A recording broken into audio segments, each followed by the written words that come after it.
All right, welcome to the Side Action, episode 7 of season 6. I am Jim Weglars, aka Wegs. You can follow me at Wegspool on Twitter and on Instagram. And I'm Coop. You can catch me on Instagram at Dalton Cooper, on Twitter at Mr. Grumpy Gills, at Dalton Cooper. And obviously, we are the Side Action Podcast, coming to you live from a new location. Yeah, we are at the what do we call Printers Row Studio. Follow us at Side Action Pod on Twitter and Side Action Podcast on Instagram. Yeah, so we got a little happy hour tonight at Lone Wolf in West Loop. So Dalton decided, hey, we tried to do it on location. Yeah. I won't tell the full story, but let's just say Lone Wolf was not very open to outside parties. They don't really want us to do our podcast there. They're like, there's no plugs. We're not going to turn down the music. And there's no food. You can't be disrupted. There's no food. So why are we doing that podcast? Why are we doing the happy hour there? Because we had fun last year. That's why. So anyway. We'll see. You never know. So how was your weekend? Oh man, lots of stuff happened. I'll start this time since you were so thrown off last time. Oh man. So first of all, I went to Rivers Friday afternoon. Kind of a long, weekend, sort of holiday weekend. Oh yeah. If you celebrate that kind of thing, Indigenous Peoples Day or whatever. So I decided I'm on a roll. I'm going to go back to Rivers. Did it again, baby. Did it again. Doubled up some money, actually a little more than double. Couldn't quite hit all the numbers, missed the 12, but tried to call, tried to get Prime out there, tried to get everybody out there. Didn't work, which is fine. I win. These are turning into like the fishing stories. If you keep going and gambling by yourself, I don't like it. You need to start taking pictures, or like the fish was like this big. I swear to God. I got this Canadian girlfriend. Yeah, exactly. She's my pen pal. But on the rest of the weekend, I ended up, since I felt, hey, I won this money. I rolled back into town. I'm texting some friends. Arpan, it was his birthday weekend last weekend. Oh yeah. We met him out. I went to Pizza Lobo, got a slice. Then I took him to Nobody's Darling, which is a great cocktail bar in Andersonville. Lee Fan came out as well. We were trying to go to other venues, but they just wouldn't have us. No. They knew you were hot. That's why. They're like, hey, this guy's red hot. We tried to go to Beauty Bar. We got in, but it was kind of dead actually, which is weird. We went to Boss Bar. They wouldn't let in Arpan with his flip-flops. Oh yeah. So then we just had Mexican food. And then Saturday night, let's face it, we know what we did. EDM show, baby. Oh man, there was discussion of a friend named Molly. I did not particularly meet Molly myself. No. Others did, but it was a great show. I really liked that spot. That's a really nice venue. Yeah, I think Radius. I think Caesar. Shout out to Salad. I think he was deciding or telling me that they opened it right as soon as COVID happened. Oh, so it is a really nice venue. There's lots of bathrooms, which I like. It's very accessible. There's like 8 or 9 bars in there, which I thought was cool. Yeah, massive. Yeah, it's a nice area. Highly recommend from the Side Action Pod. And Bob, what's his name? Ben Boner. Yeah, he was really cool. It was a really cool show, and the laser light show and everything. Some of us probably enjoyed it more than others, but love his accent.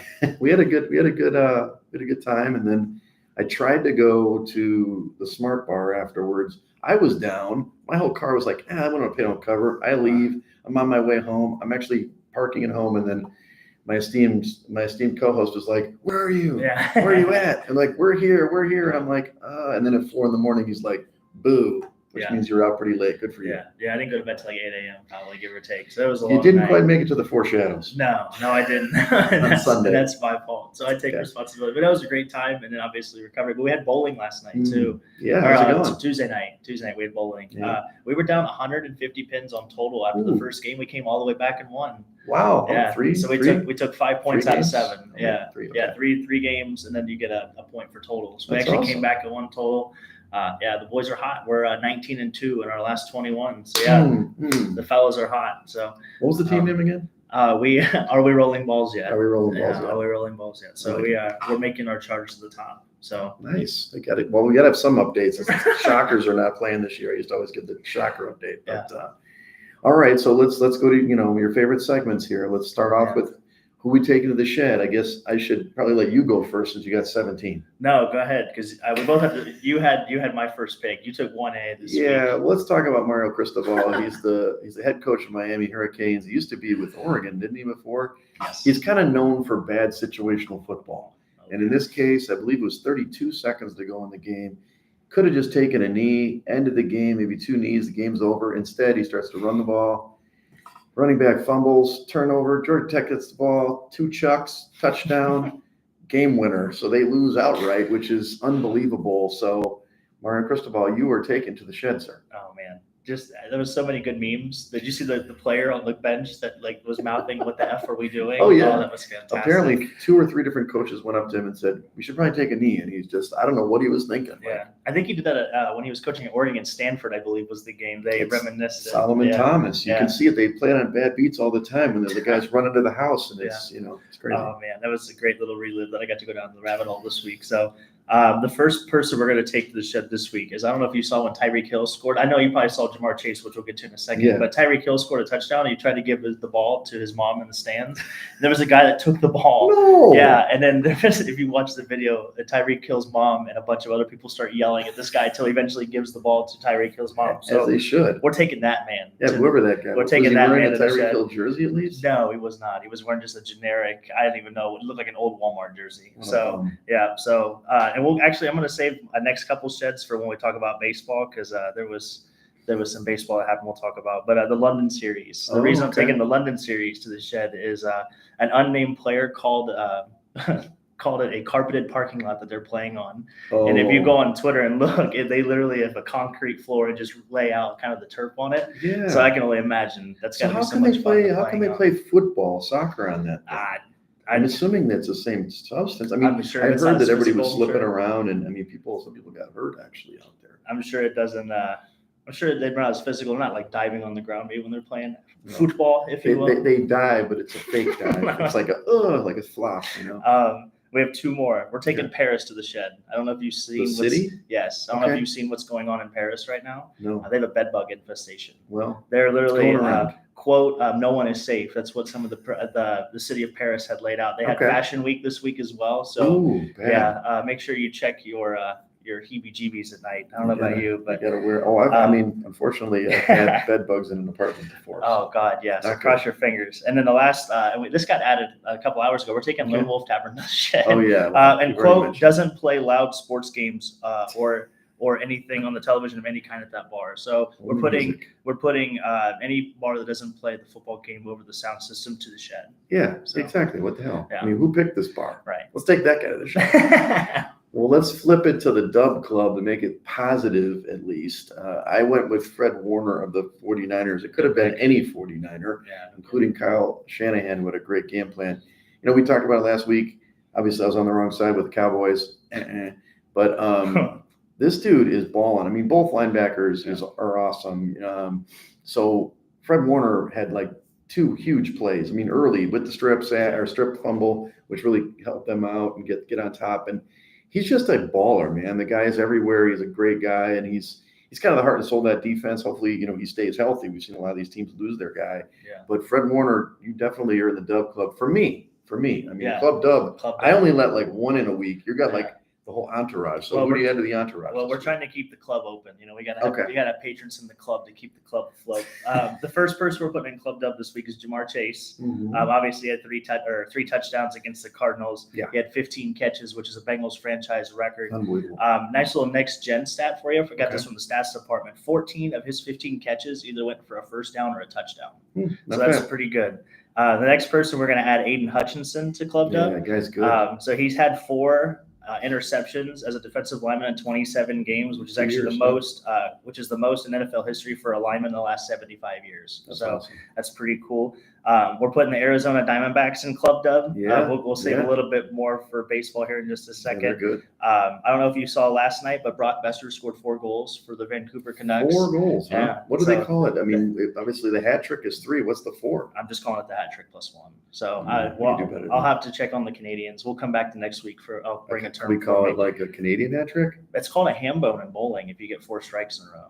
So we'll do the Canadian ham bone. Ham bone trick. Okay. We will work on that. But he's the 3rd Canuck ever to ever reach 4 goals in the game, so that's pretty cool. Another person we're putting. I don't know if you saw that Bryce Harper home run last night, the first one. The 2 guys that were on top. Did you see the 2 guys on top of the stadium though?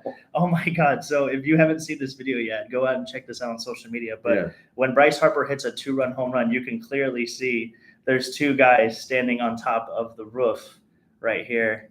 Oh man! Just wait till it's right there. Oh yeah, I see him. So if you guys haven't seen that video on social media, go check that out. It's pretty wild. They were waiting for it. And he was great. And they were saying, I heard on the the VSiN stuff that I listened to, everybody talks about LeBron, of course, was great, Yeah. and the king and all that. But the bottom line is he was touted at like 16 years old, the best baseball player ever. Yeah. And he's pretty much delivered. Yeah, he's got great hair too. So we'll see what happens. I mean, the Phillies are red hot too. Maybe Houston's playing good too. We'll get to that. Yeah, we'll see. We'll see. And then the last one we're just going to add, I noticed on the way here, but David Njoku released his pictures of his burns that he went through. I don't know if you saw him last week walking in the pregame. He wore like I don't want to say a saw mask or a What the hell happened? How did he get burned? It was something, I think, a cooking accident at home, I think, but he had like first-degree burns on his face. So he released his pictures. They're pretty gnarly. I'm sure he was getting ready for Halloween. So, but he played last week with those scars, and check him out on Twitter. He was a bye week. This week he's playing. Maybe, okay, it was the week before that. Okay. Excuse me. Yeah, it was previous week. So, but they actually released the pictures today. So that was kind of cool. So he's in Club Dub. Real football guy. Really football guy. Well, let's talk about the headline matchups. You have, obviously, Oregon at Washington, the big Pac-12, the end of the pack over there. That's going to be a great game. You got two good quarterbacks in that one. Miami at North Carolina. That should be a good game. Cristobal, good luck to you. And you got another Pac-12, UCLA and your Oregon State the Beavs. Yeah, the Beav Nation. Yeah, we love Beavers. We do. We shout out to Beaver Nation. So, love Beavers. That's going to be a really good color matchup, too. The orange and black with the baby blue and gold. I think it's going to be a great color combo. But yeah, we did go 2-0 again last week. I did remind you at the EDM concert. You did. I don't know if you remember. I remember. I'm surprised you remembered. Oh, yeah, it was a great time. We are 11-1 to start the year. Still shout out to Iowa for our one blemish. So this week we're riding with Duke at -3.5. They're going. They're playing NC State at home. Mm-hmm. I think NC State is coming off an overtime loss, if I remember correctly.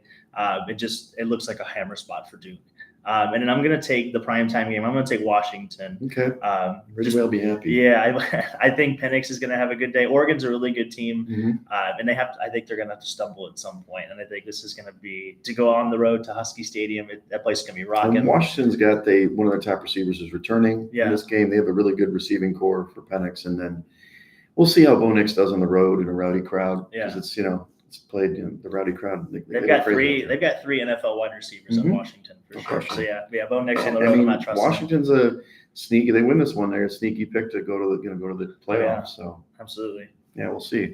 All right, so let's go into your October update. This is the baseball update. Yes, we're going to talk about NFL in a minute here. So here we go. Obviously, you've already mentioned it. I mentioned it. The Rangers did sweep. Sorry, Twins. At least they won a game in the playoffs for once. No, the Rangers swept the Orioles. Oh, I'm sorry. I'm slipping the Astros. My bad. Yeah, okay. The Orioles. The Orioles, it's tough, man. They're young. They won like so many games, right? But, my bad. The Astros beat the Twins, and they did get a game in this one. They did. So that's all set up, but we still have life. I mean, the Braves still have life despite the 10-2 beating last night. And then game 2, though, that was a great game. Did you see that home run in the bottom of the 8th by Austin Riley? I was making dinner. Oh, man, it's just bomber. Huh? Oh, man, there's just goosebumps. Yeah. Kind of like a free swinger swing. Right. And then Dodgers, Diamondbacks. It looks like, Diamondbacks are up. They're up in this one. We'll see what happens. No, it's over. They swept. It's over. They swept. Okay. Yeah, they swept them last night. The Dodgers. They a couple stats real quick. By the way, they've had three straight. They've had 3 straight 100-win seasons, and they have yet to win a postseason series. It's Kershaw, man. He can't pitch in the postseason. For some reason. He was also in the shed because his overall record in the playoffs is 13-13 with a 4.49 ERA, as opposed to him during the regular season. He's 210-92. I don't understand how that happens. He must just get rattled. Just get rattled. I think he tries too hard. Yeah, tries too hard. There is also a $114 million difference in payroll between the Dodgers and Diamondbacks. So, D-backs. the D-backs are back in the NLCS for the first time since 2007. A lot of people feel that even though the D-backs might have beat them, but the Braves should have probably matched up with them. There's no reseeding in baseball. If you do that. It's kind of weird, actually. Why wouldn't you? Right. But yeah. So we'll see if the Braves can come back. They probably can't. That Phillies Diamondbacks matchup is going to be really fun. Yeah. You think? And then the Astros. I'm kind of rooting for the Rangers. I don't think they've ever won, right? They ever won a World Series? No, because I think they lost the Cardinals that last time with David Freese. That was I don't think they got a chance, but I do like the Phillies overall on that one. Have you bought any future tickets then? Yeah, so we had we took the Braves, or excuse me, we took the Phillies future before the Braves, and Phillies started at plus 800. So that's good. We got a pretty good number, and then we hedged it with the Braves winning the series after the game 1 loss. I took them because I'm like, it's the Braves. You're never getting them plus money ever again. So we went ahead and took it. So we hedged. I hate it. Yeah. I can't live with myself. Did I tell you about the craps thing? I'll go back to the craps roll. I did hedge at one point because I forgot to mention, I got the fire bet this time. Oh, nice. Which means I got 4 different points on the same roll. I was on my 5th point, which was the 10, and I didn't have the 10. Guy next to me is like, you got to hedge the 10. I'm like, what? I don't even know what you're talking about. You got to lay the 10. You got to lay the 10. I'm like, well, if I lay the 10, then that means if I hit it, then I lose the money. He's like, yeah, do you want guaranteed money? I'm like, yes, I do. He told me to do 400 because if I lay 4, then I win 200 back, which keeps me 600 if I crap out. Right. I was like, I'm gonna do conservative 200. Guess what? I crapped out. But I'd also, I don't know if I told you this story. Never put your hands, once the dice are out, get your hands out of the goddamn pit. Yeah. Drunk mother. Some guy. 2 hands in the pit. 2 hands. As I'm throwing the dice, I'm like, almost hits his hand, bounces up, he pulls it away. There's the 7. I had like 35 rolls and he makes me crap out. But anyway, I laid the 10. So I hedge sometimes. Anyway, let's get on to something real here. Yeah. To the real podcast. Sorry. All right. NFL Week 5 recap. This is how it's going this every week. Yeah. 7-7 home and road. 7-7 with the dogs, but the totals unders 8-6. Slight advantage. 0 games matter with the spread. What does that mean? Just to recap. If a team won but didn't cover the spread, that would fall into this category. It only happens like 13-14% in the year. It's crazy. Yeah, it's been really low this year. You just got to pick the side to win, including the dogs. Okay, so let's recap some of our picks. Side action did 3-2. We came out of the gates. We're like, oh man, we're gonna kill it. 3-0. We're doing great.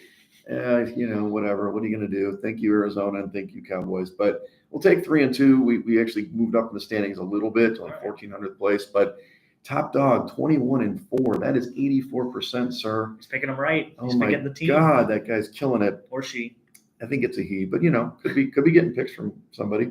And then the top 100 is 17-7-1. That's 17.5, 70% right. So as a general rule, if we get to 64, 65%, then you're going to cash. The 70 guys will come down over time. The top dogs usually they cap out about 80, like about 75, 80% is usually when they win. I mean, it's insane. So. Gotcha. Well, like I said, we started off hot. Pittsburgh plus the 4. They took care of business. Why do they take care of business? Because the Ravens can't catch the football. But I don't care. It cashes money. Tomlin is 6. He's won 6 out of 7 against the Ravens lately. And it's like the dog covers and wins like in every single game between the Ravens and Pittsburgh. So thank you, Mike Tomlin. Kenny Pickett sucked. I was asking for him to be pulled in the first half. He finally hit Pickens on the big, game sealer to win 17-10 in this one. I figured you were getting really rowdy when they got that block punt safety. That's when I was like, oh, that was your cover number. That was like, oh man, that was a key. That was the ugliest second half I've ever seen. I actually caught the second half of this game, and it was just the Ravens just lost that game. I don't think Pittsburgh even won that game, to be honest. They literally gave it to them, and it's just heartbreaking. Every eyelash. Yeah, I mean the defense played decent for the Ravens. It's just the offense. I don't know what happened. After they dropped balls. I mean, the Steelers probably play a little better D in the second half, but the Ravens could be 5-0 right now. Mm-hmm. Realistically, they probably should be. It's just, but they're not. It's got to be maddening for Harbaugh in the game. That's so right. We're going to see them how they play against Tennessee this week. You'll like this because I flipped sides on this one because I know you like Philly. Oh yeah. Philly -4. All the experts were saying, take Philly. It was one of these situations though. The back door was wide open though. We like the back doors we talked about in this podcast. They were a consensus pick, and for us, I like to stay away from our Rams were consensus pick, and we got lucky to flip.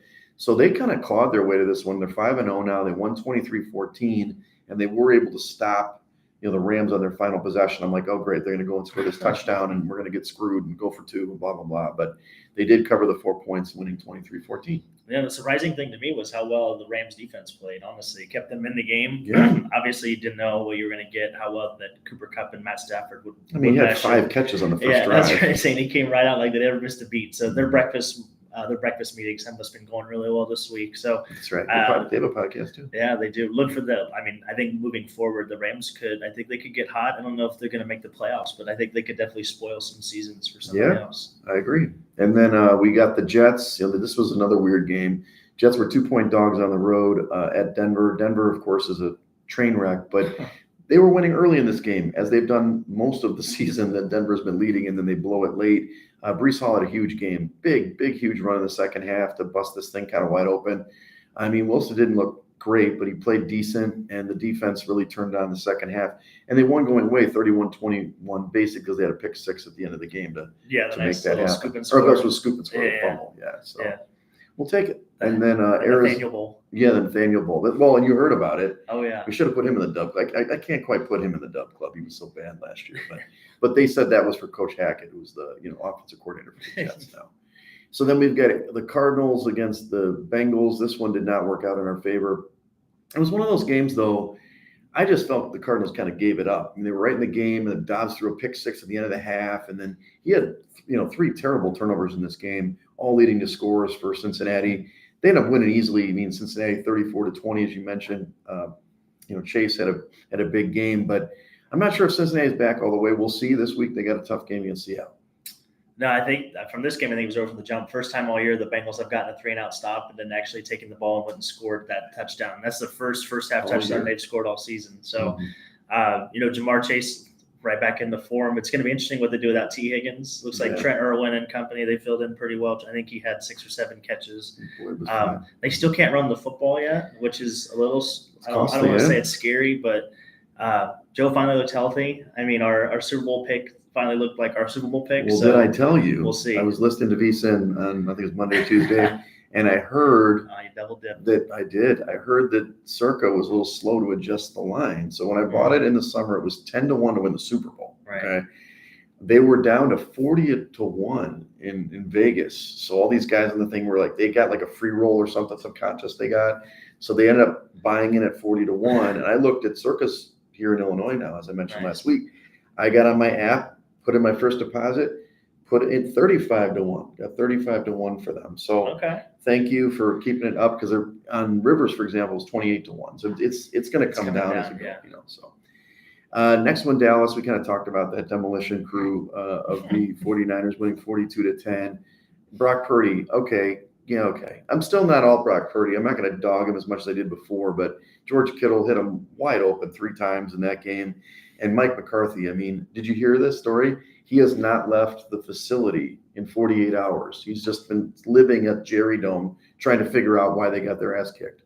Oh, well, I mean, I'll be listening to the preseason podcast, but I could have told you that one was coming. And you know what the sad part is? That I knew they were doomed when they go to Mike McCarthy live before halftime, and it's like, we just need to run the ball more. That's why we're getting our butts handed to us right now. It's just because we're abandoning the run, we're not running the football enough. So he's obviously clueless. Hopefully he finds his mind in that 48 hours and that's in there, because they got a sneaky spot this week against the Chargers. It could go south in a hurry in Jerry's. Okay. Well, they're going to be at LA. Yeah. But it's still going to go south in Jerry's. Okay. All right. I'm not sure if your record's correct. I didn't want to state it out loud unless that's incorrect. No. I think we're 2 games under 500. Okay. Yeah. 2 games under 500. I think we're 9-11. 9-11-1. Okay. Gotcha. 9-11-1 for Beaver Nation. We'll get you back on the right track. That's all right. I live and die on my college football hill. You're doing great. I mean, on that. So you have to. I don't know if you took the Carolina in this one. That was just not enough to keep up with the mighty Lions, who are playing balls out right now. Montgomery still continues to dominate. They won 42-24. Goff had 3 more TD passes, 2 to my guy, the tight end.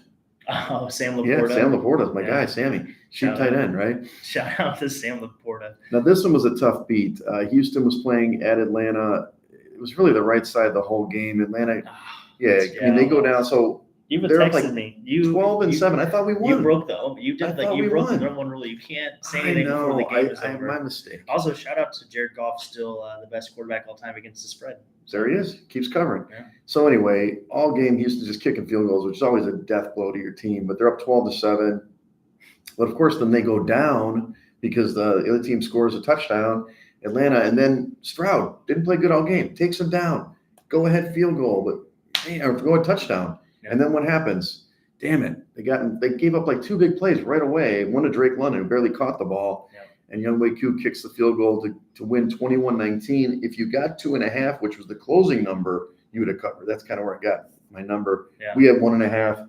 It's a loser. Sorry, America. I'm still Team Houston. Yeah, no, that was a tough pill to swallow. And that's going to be a huge game, I think, going forward for the Falcons and their playoff hopes. So I think that game could be the difference between them making the playoffs and not making the playoffs, in my opinion. So that's right. But yeah, it was a tough beat. I thought Houston was the side the whole way. I know, it's like you're never going to take another dog in your life. You take 2 dogs, you lose. All right, so the last one was Kansas City. I didn't end up taking it, got talked off of it, but they ended up covering the number. It actually moved all the way down to 3.5 in this game, which I always thought was funny. Again, the back door was wide open in this one. They could have come back. And Justin Jefferson injury, who's on an IR, a little preview here. He's moving to IR with his knee, or I thought it was a hamstring. I put it in wrong. He's a hamstring guy. They couldn't quite get it done. Travis Kelce, yeah, sure. He got knocked out of the game, but came back. He's a warrior, but, what's her name wasn't even there. No, Taylor. She wasn't shaking it off. Wow, what's her name? Wow, that's all the Swifties are going to come after you, just so the Swifties know. Swiftie, what? Yeah. All right, well, let's talk about some NFL season, week 6 here. Somebody's losing their job here. Previews. I've got a lot of just continued injuries for the Bills, man. They're great linebacker. Matt Milano's out for the year, broken leg. They actually lost another defensive lineman. I can't remember his name. Daquan Jones, I think. Yeah. His bicep is, I don't know if he's going to make it out for the year or not, but he's got a torn bicep, so he's probably going to miss the rest of the season. So that's big for them. We'll talk about that in a minute. Vikings, we talked about Justin Jefferson, so those other receivers are going to have to step up, or they could just sell the farm. They could get rid of Kirk Cousins, right? Yeah, tank for Caleb Williams. I mean, I think it would be pretty gnarly to have Jefferson and, what's the head coach's name? He's out of the Sean McVay tree. O'Connell. Yeah, Kevin O'Connell. Yeah, Kevin O'Connell. Yeah. I think him and Caleb Williams, he's a good offensive mind. I think they should start really considering. Here's the thing, though. Justin Jefferson doesn't have a long-term deal yet. You got to ink that dude. Well, and that's the other part of it, too. If you get a rookie quarterback on a rookie deal, you can sign Justin Jefferson for a couple, 4 or 5 year extension. There you go. Worry about it. There you go. How about one of my quarterbacks on fantasy, Anthony Richardson? Unfortunately, shoulder injury. He's on IR too, which he wasn't when I wrote this, just out for the game. Yeah. He's on IR, so at least 4 weeks out. Look, I love the way he plays, and yeah, he's a beast, but nobody can keep up that punishment. And hopefully he kind of learns to not just go right into the dudes, because that's what's happening right now. Minshew's in. We'll talk about that too. Travis Kelce, is he playing tonight? Did we determine that? He's still listed as questionable. Everything that I'm reading says that he's leaning toward playing. So on this podcast with his brother, everything pointed toward him playing. So yeah, he wants to play through it. I mean, I'm a little worried about that as the season goes on. Amon-Ra St. Brown missed the game. Is he going to play this week? Do we know? He was still listed as questionable, as I saw. Obviously, it didn't matter this week. They're going to play Tampa. Your tough Tampa defense down there. We'll see about that. Yeah. And the last one is Deshaun Watson. It does not appear that he's going to play. Now, granted, he may play, but that line has shot way up in that game, and it's indicative that he probably won't play. I mean, I thought he was almost going to play 2 weeks ago, and he had a bye week. What happened? I think they were saying it was a rotator cuff issue and something with discomfort. And it's like a day-to-day. So they normally go 2 to 6 weeks on these, and we're on week 3. So we'll see. I don't know. Well, good luck. Good luck to you guys. Massages, yeah, to help that or not. This time they're going to start PJ Walker if they start him, not the rookie this time. Oh, really? Okay. That's what I heard anyway. All right, so let's go into the lineups with this tonight, which we will not be able to listen at the bar. I'm going to have to go to a second bar to watch this. Denver at Kansas City. This game opened a little bit bigger, but now it's 10.5 for Kansas City at home, 46.5 point total. The total is way down. You mentioned some wind. We'll talk about that throughout this segment. A lot of wind out there. This total was over 50 when it opened, and it's come down steadily, probably because of that wind. Yeah, I think it's 20-mile-an-hour winds, probably a little bit of hail and rain in the forecast too. So I think you're going to take the Chiefs if you take a side. Yeah. I mean, it is a lot of points to give up, but you could definitely see this seems like a get-right spot for Kansas City. Again, they've kind of struggled the last 2 weeks, against the Vikings and the Jets. So if anything, this might be the get-right game for them. They've still ran the ball pretty well, and obviously that's what you can do against Denver. You just turn around and hand it off if you just look at Miami's game tape against Denver. So yeah, I mean, the thing about it is Kansas City's beaten them, I think it's 8 straight times, but they have covered the spread quite a few times against them. I just don't know if this is the squad to do it. So this was actually one of my picks originally. When this total went way down, I didn't really – 10.5 is a lot of points. So great teaser spot. Tease it down to 3.5, which isn't a great number, but still – and tease it up to, whatever that is, 52.5, and go under if you want to do this one game teaser, because I do think Kansas City is going to win this football game. Yeah, and it's the percentage of precipitation just goes up as we go throughout the night. So we'll see. We're going back to London. I know you don't like it over there. Those Limeys are going to be mad at you. You've got the Ravens going against Tennessee this time. Baltimore's up to a 4-point favorite in this neutral site, 41.5 point total. Here's what I'm going to say. Numbers wise, these teams are pretty equal, and actually, Tennessee might be a little bit better in my numbers, but I heard that Baltimore went over on Monday. Like they flew out on Monday, and Tennessee is going to do what the Bills did and fly out on Friday. No, they're supposed to be leaving today as well. Oh, they're leaving today? They're leaving a little earlier? Yeah. I still think it's too much. I'm still sticking to the Baltimore side. I like Baltimore -4 in the game. And maybe Tennessee is going to do what they do. I mean, Vrabel 4 points, give me a break. Don't go against the Vrabel. But as you said, that's your guy. He is my guy. He's my guy. But I think that this is a bad spot for them, and I don't like that they're not going over early enough. Now, granted, the money's about split on this one, so I'm probably on the wrong side, and Action will tell me to shut up. But I'm on Ravens -4. No, I'm with you because I think the difference in this game is that Lamar Jackson will finally, I think, start to run a little bit more. The Tennessee secondary and linebackers aren't the greatest. Obviously, they rely on pressure from their front four, and I think that'll allow Lamar to kind of be more elusive, get out of the pocket a little more, beat him a little more with his legs. So I would take the Baltimore side here. I would even take the over. I look for them to really get right here. They've played a couple bad games back to back. Yeah, well, then they've played some bad games back to back, and just I think Harbaugh is going to have to get the ship right. They're going to have to keep winning to stay in the AFC North race, just because everybody seems to be getting hot at Pittsburgh's lucking their way into winning games, and the Bengals are coming up. Yeah, and actually, I think the Ravens have won 2 division games on the road this year so far, so that's a big leg up in the division as well. So I think that's going to give them the advantage as well. That's true.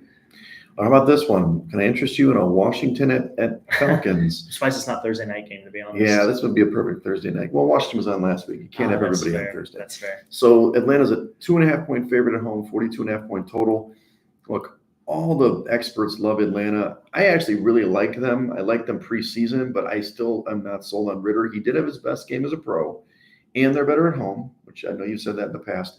So I could maybe get on their side, but I'm going to stay away. Washington, they lost to the Bears. It didn't look good. They've got to bounce back. They can't play that bad again. So I'm just probably going to stay away from this game altogether. Yeah, that number at 2.5, I'd go. At 2.5, I go Washington. Or excuse me, I go Atlanta. If it were up to 3, I would take Washington. I think this should be a pick 'em in my mind, just because it opened as a pick 'em. Yeah, that's why I was a little surprised, but the money's coming in on Atlanta. I guess the only reason I can maybe see that is just because the run game can neutralize the defensive line, maybe. But it's tough to say. Sam Howell has played really well against bad defenses. Not saying Atlanta's defense is like middle of the road. I think they're 17th overall, so it's not like they're terrible. But I like the over in this game. I think the 42.5 is a little low. I think I see it more as a 45 or 46, probably like a 23. Washington's been in some high scoring games besides week 1. I mean, they put up some points. Denver and Bears game was crazy too, of course. All right, well, let's talk about it. Those Bears. The Vikings are coming to the Bears. They're a 3-point dog at home, 43.5 point total. Now, the Bears and Vikings in general are over teams. The Kansas City game didn't go over. That's more because the Kansas City defense. Well, Justin Jefferson got hurt, I think, is probably the biggest reason why. He did, but I like over. I know it's supposed to be windy, but I don't know. 43.5 sounds a little low for me. Look, if I had to pick a team, I'd probably pick the Bears. I know it sounds crazy to most people, but I am not just being a homer. I think Minnesota's kind of losing their edge here. They've lost a lot of one-score games, and maybe they'll win the game. 3 is obviously it's like that's a push number, to be honest with you, but I'll take the home team plus the 3. Yeah, I love the Bears this week. It's my favorite pick of the week. Dog? Yes, that's my favorite pick of the week this week. Holy cow! Okay, pick of the week. You didn't fill that in on the. No, I'm full on. I'm busy with work, but no, I've been full on tank mode for Minnesota. I think it's I don't think they're going public, and I think Jefferson going on IR is a very telling, very telling sign that I think they're full tanks. So I would take Chicago here. I think the only big money line, even sprinkle it in there. I would even tease it to give points back. Okay. Obviously they're down on running backs, which is a little tough. I think Devonta Foreman is going to be their number one running Dante back. Foreman. He's Dante Foreman, yeah. He's good. He was the bell cow for Carolina last year. He played great last year. I think we're going to see a heavy dose of him. It's going to be interesting what kind of defense Brian Flores plays against Justin Fields. Will he blitz him? Yeah, or will he play coverage? We'll see. But yeah, I like the Bears this week. I think they've got some momentum. I think Minnesota is thinking more about the future. And could be Kirk Cousins' last game. The trade deadline's only in a couple more weeks. Yeah, but there's no one's really. I was watching. Was it Diana Rossini was talking about? No, they like their guy. That's what everybody's telling them. But I don't know, man. It's tough. Oh, with the weather too, it's supposed to be in the 50s. You have a 55% chance of rain and 18-mile-an-hour winds in Chicago. So sounds like a lovely day to play some volleyball. And that it sounds like a good day to bet to Justin Fields rushing props. Yep, he'll be running for sure. All right, so this one is Seattle at Cincinnati. Cincinnati's a 3-point favorite, 44.5-point total. Again, look at this. These totals have come down a little bit from the opener because of the wind. Cincinnati, wow. Look, Seattle is the better team on paper from my metrics. It's only 5 weeks. I'm not going against Joe Burrow anymore. I'm not doing it. Not for the rest of the year, but at this game at home, 3 points. If it was 3.5, 4, sure, I'd probably lay it with the dog here. Seattle is coming off the bye and they've played well, but I think that they've been a little bit. Their offensive linemen have been a little masked. They have 2 injuries for the offensive tackles, and I definitely would go with the Bengals here. Not necessarily my pick of the week or anything, but I would lay the points. Yeah, might be prisoner of the moment too, because the last thing we saw was the Seahawks beating the Giants to death on Monday night, and it's like, oh man, they're amazing. So, you play the Giants, it makes anybody look good. So, I'm with you here though. I like Cincinnati at home. I feel like this is another like must-win situation for the Bengals. They like putting themselves against the wall. Now that September is over too, it feels like they always play better starting they're out of preseason. Yeah, so I like Cincinnati. I think this is the week they're going to have to go out and establish the run. If they go out and do that this week, I think that's a good sign for your 35-1 for sure. The jungle's going to be rocking. It's supposed to be in the mid 50s. We're going to have 13 to 15-mile-an-hour winds. So I don't think it's going to affect it too much, but I think Trey Hendrickson's going to be the difference in this game. I think he's going to get a sack at the end, coming down the stretch, but I see it like 27-23, something like that. Okay. Score prediction. Yeah, I like it. 27-23. That's 40. That's an under. Yeah. Just saying. All right. So San Francisco at Cleveland. I was really excited about this game. I'm like, okay. It's 50. What's that? 27-23 is 50. Oh, my bad. So that's an over. My bad. Okay. Yeah. Can't add. I only do that for a living.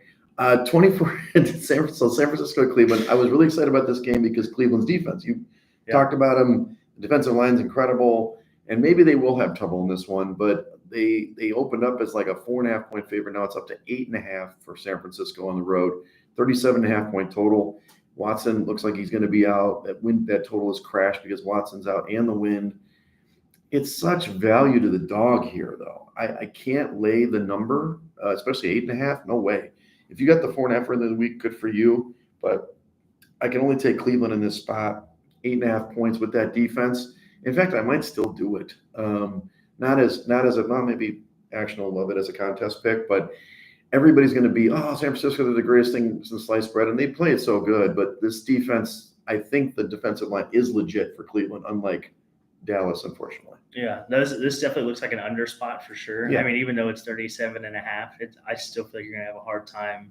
Though I guess Trent Williams is the best solution for Myles Garrett, but they've shown that they can move him around quite a bit. Oh, yeah. Also, Browns stat of the week: the Browns have allowed 0 net rushing yards before contact this season. Okay. Courtesy of Pro Football Focus. So that's almost unheard of through 5 weeks of the season. That's insane. So 0 before contact or 0 after contact? 0 yards before contact. Net rushing yards before contact this season. So before contact. So that means they just they get him in the back. They penetrate like nobody's business. Got it. That sounds like a team you kind of root for. But I like penetration. Yeah, it really disrupts things, especially when it comes to running the football. The weather is going to be a big factor. It's supposed to be rainy and crappy up there. It's going to be 15 to 25-mile-an-hour winds. It's going to be in the mid 50s. So PJ Walker, don't turn the ball over, and you guys maybe have a chance. But obviously, that's the only reason why this spread could come into play and even the total turnovers. A defensive touchdown could definitely be in play for both sides, honestly. So if you like a little prop bet, maybe go for a defensive score. Yeah, you don't shove anymore. You got the other guy forward, but we'll see. No play on the side. I stay away from San Francisco. I would stay away from this game. But if I had to pick a side, I'd probably go Cleveland just because it's so many points. Yeah. But again, maybe with our, the way the year's been going, we just got to pick the winner. So maybe we should pick San Fran. Pick the winner. Yeah. That's what it says, but I can't do it. I can't do it on this one. Not with San Francisco, anyway. Okay, next one, New Orleans at Houston. New Orleans is a 1.5 point favorite on the road.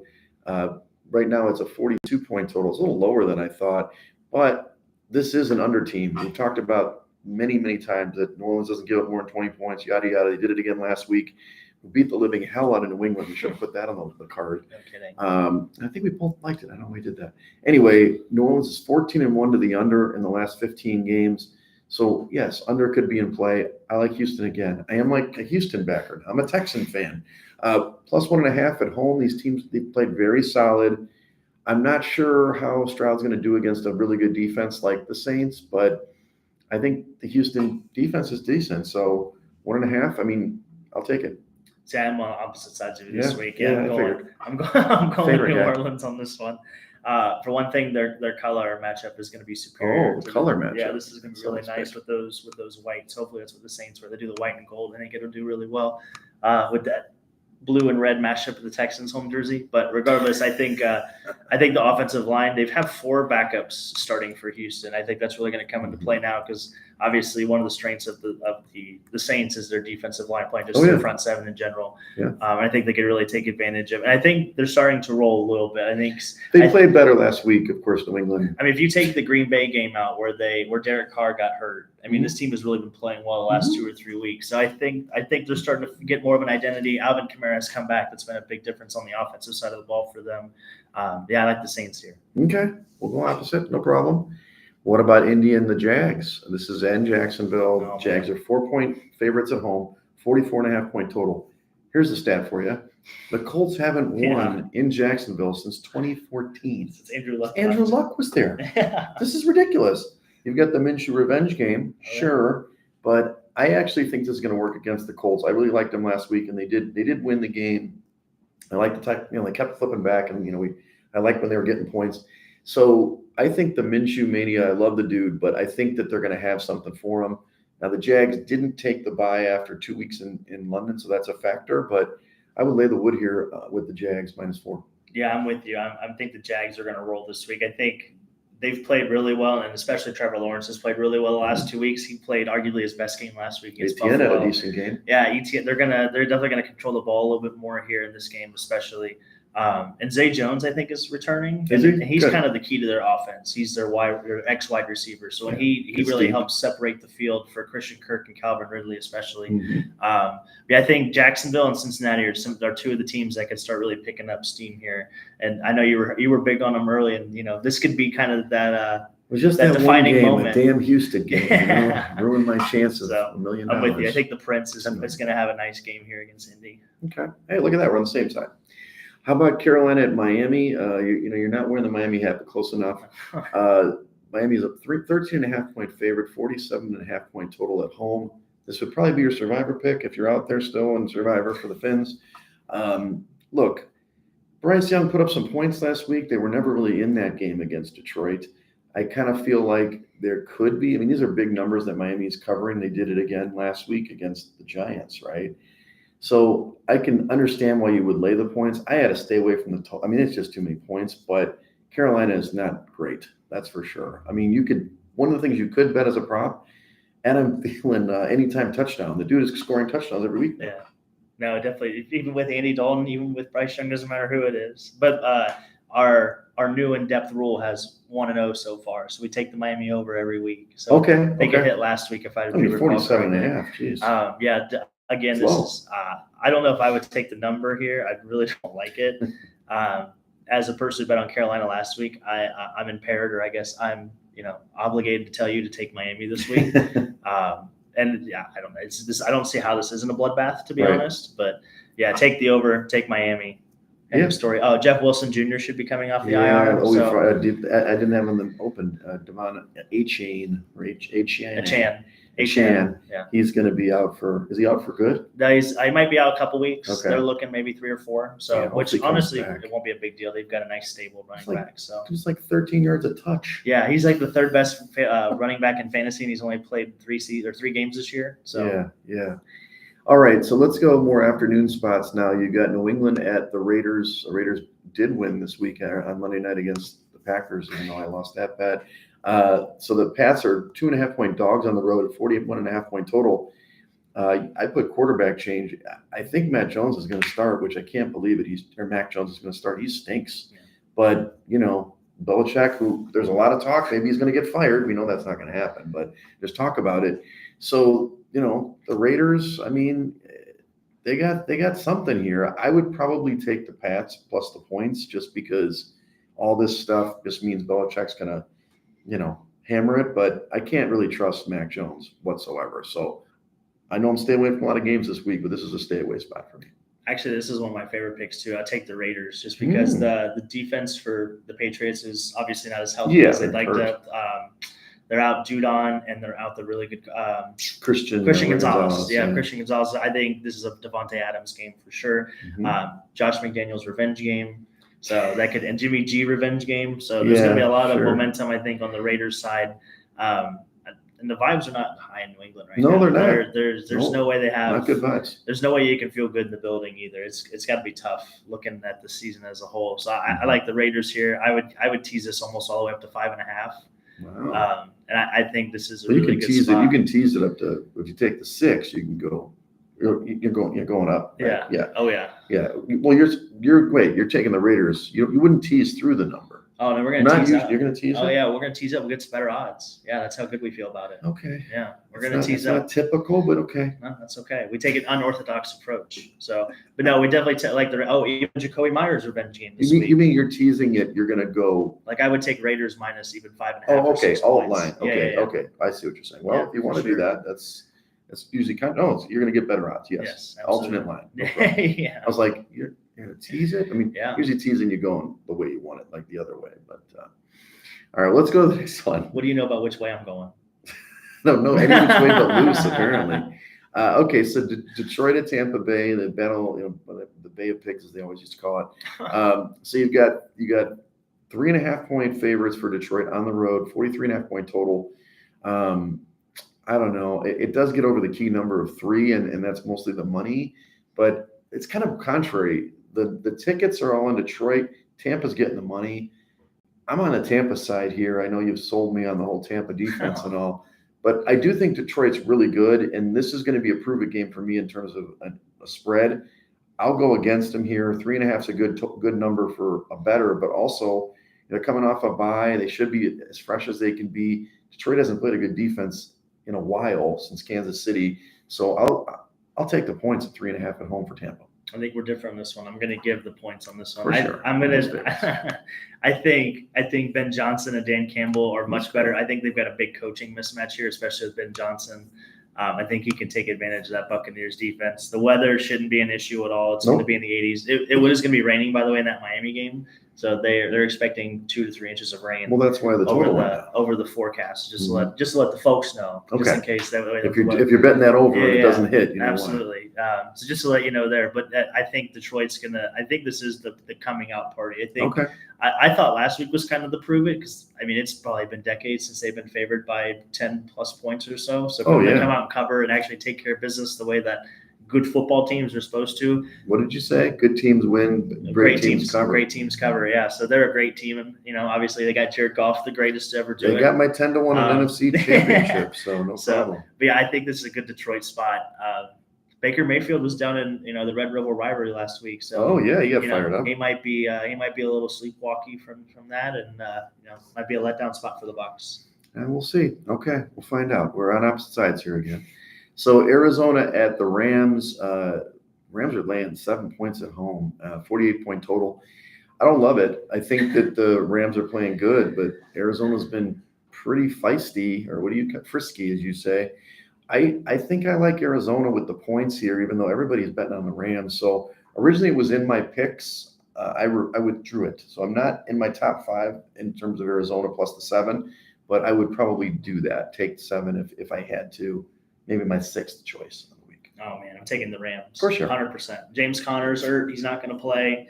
I think Arizona's now in tank mode. I think they came out. They came out frisky in September. Obviously, they beat the Cowboys. They got their win. They were in a couple, I guess, battles, if you will. But now I think after from a team standpoint, once you keep going up against good team after good team after good team, and you keep coming up short as a whole, I think it starts to like wear on the mentality. Okay. It's a young coaching staff. Cooper Kupp's coming back. The Rams have still something to play for. I think this is the Aaron Donald week. Their defense played much better last week. I think they're going to continue that this week. I think this is a divisional road dog +7. Okay, yeah, -7. Okay. I like the Rams here. I think this is a really good spot for them. All right, is that one of your top 5? Yeah, that one's going to be my top 4. Oh, wow. Absolutely.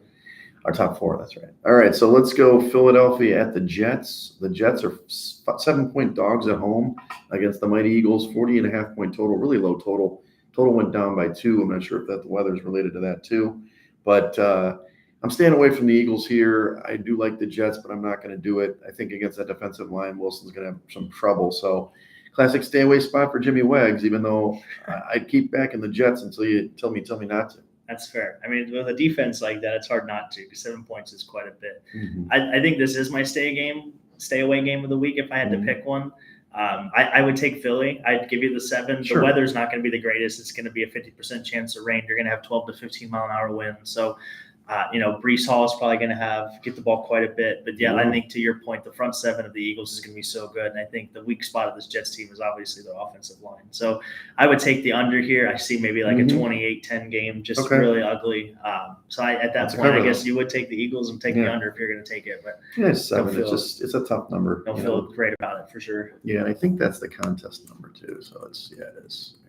Yeah, it's a contest number. So stay away, action, if you're listening. Okay, Sunday Night Football. This was a great game at some point, apparently. Giants at the Bills. Bills laying 14.5 points in this one, 44.5-point total.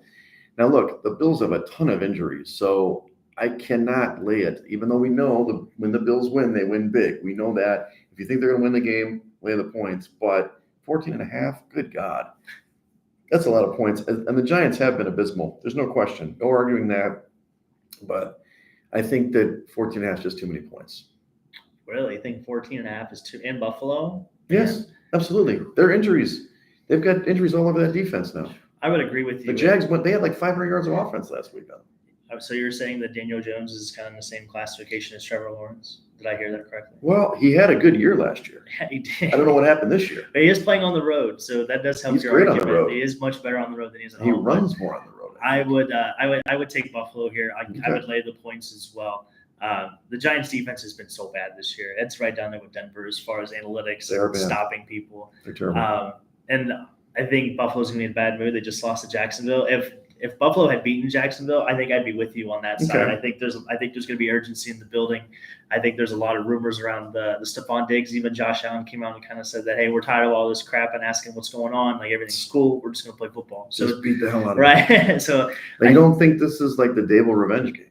No, I think Dable's got way too many other problems to worry about than the revenge game factor. He's got to worry about how in the hell he's going to keep his quarterback alive, because he's got about 2 seconds to make a decision. So, and even with I think the Buffalo, even with the injuries, their defensive line is still good. That's the deepest part of that team. So hopefully they can come back and establish their run game. This would be a good game to get that going. We'll see. Besides Josh Allen running. Right. All right, last game, Monday Night Football, Dallas against the Chargers. Dallas is a 2.5-point favorite on the road, 15.5-point total. Sounds like we're on opposite sides already. I believe in I got embarrassed, we're going to play better game for the most part. So I think Dallas is going to win this game outright. Obviously they're favored, so they're going to cover this total or cover the spread easily, 2.5. The total, I don't know. I think it's going to go under. I think both these offenses can be electric, but if the defense plays right, then it definitely can work in their fashion. I do like the Chargers in general, but I don't trust. These are 2 coaches I don't trust. That's for sure, in late game situations. But I don't think it's going to come to that. I think Dallas is going to win this game pretty easily. Oh, pretty easily even. Wow. This will be an alt-spread game for me. Gotcha. But well, see, I'll take the 2. The problem with your theory is if you're a good team, you have to have a good quarterback to come back and not be embarrassed. So the problem is that Dallas doesn't have that great of a quarterback. So I think here I like the Chargers. I like their pass rush. I like like I said, the Kellen Moore revenge game is also another big factor in this. I think Kellen Moore's got something to prove. And I think this is the game where you're going to notice a big difference in philosophy of Dallas versus what they've kind of lost with Kellen Moore. Yeah. And I think that's going to be very telling. That's true. It's a revenge game. They're getting out Austin Eckler back this week as well. That's true. Good point. Dallas is on the short week. from Monday. I don't know if they stayed or they stayed out in California or if they went back and traveled. I need to do my homework. No, they did because what's his name? McCarthy hasn't left. Oh, that's right, he hasn't left. So again, a short week. They're traveling to SoFi. It's obviously going to be pretty much a home game for Dallas, just because every Chargers game is that way. But I like the Chargers here. I think this is a good spot for them. They're going to have to kind of make up for that Week 1 blunder against Miami, and I think they're moving in the right direction. All right, another opposite game. We'll note these later, but it isn't one of my picks. It is one of my top 5. So let's go over the top 4 or 5 in my case. So my 5 picks right now: Baltimore minus the 4 in London. We've got Houston plus 1.5 at home. Jacksonville minus 4 against Indy. I like Tampa plus 3.5 at home against. They're playing again. Who's that? The number. Tampa. Oh, Tampa's playing against Detroit. Detroit. Right. And then I like Dallas on the road minus 2.5 in the contest. I think it's 2, but 2.5 against the Chargers. In your top 4. And I've noticed too that if I would have taken our opposite big game last 2 weeks, I'm like 6 or I'm like 8-2, I think. Yeah, you're doing pretty good. So especially stick with it. So this week I'm going to take the games that we're going against each other. And ironically, we have the 4. So I'm going to take New Orleans minus 1.5. I'm going to take Detroit minus 3.5. Mm-hmm. I'm going to take the Rams at minus 7, and I'm going to take the Chargers at plus 2.5.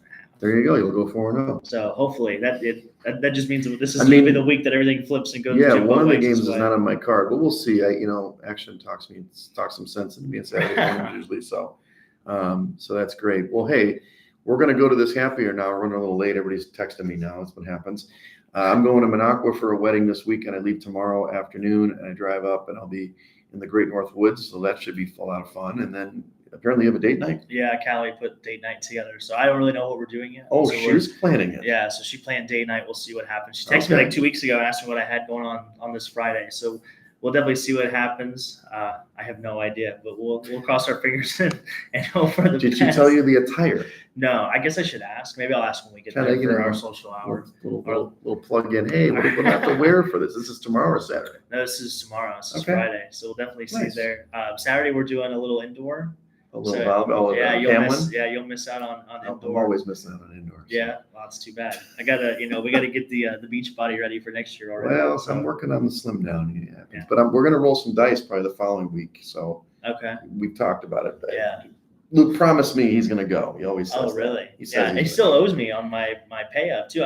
You mentioned that on Sunday that he was paying out. Okay, that's right. Where's the pay up? He owes me a 6-pack still. I believe. He does. Yeah. He does. He was gonna try to pay you in like Miller Lights at the bar. I think you want a craft beer. Oh, do I? I want to know. What do you want? I would much a Guinness maybe. Oh, Guinness. Yeah, I would. I mean.